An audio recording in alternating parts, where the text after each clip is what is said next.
In the gospel text of today, taken from John chapter 12, verses 44 to 50, Jesus speaks about where he has come from.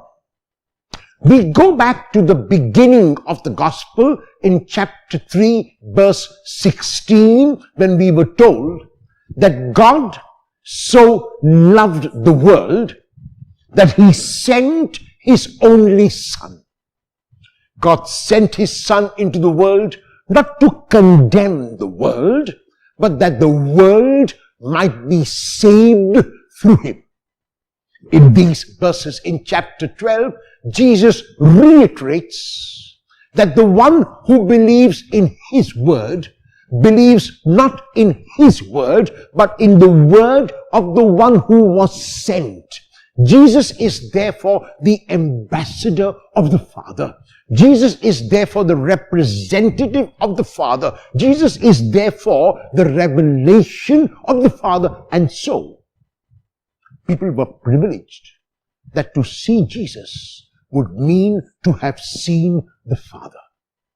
However, what is sad is that Jesus speaks about the fact that there are some who refuse to believe in him. And the reason why they refuse to believe in him is because of this warped image of God that they had.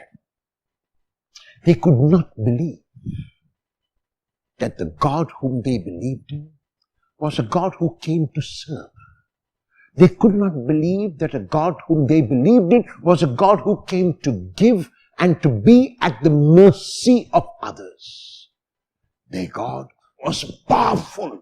Their God was almighty. Their God was up there in the heavens. And when God really came down on earth and lived among them and pitched his tent among them, as the prologue of John says, they could not accept and they could not believe. And so once again, Jesus makes an appeal to people of his time and to each one of us to realize that if we keep fixing our minds and our hearts, and if we are rigid in our approach to any situation, the revelation that keeps being made by God is a revelation that we will miss.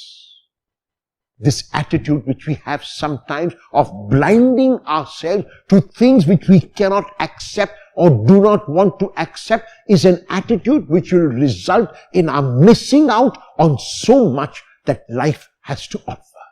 And so these verses are calling us to openness. These verses are calling us to receptivity. These verses are calling us to say that while we may know many things, there are still many more things that we do not know.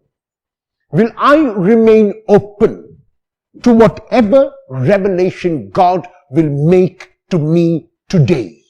Will I realize that God will reveal himself not only in the manner in which I expect him to reveal himself, but in any other manner which he decides?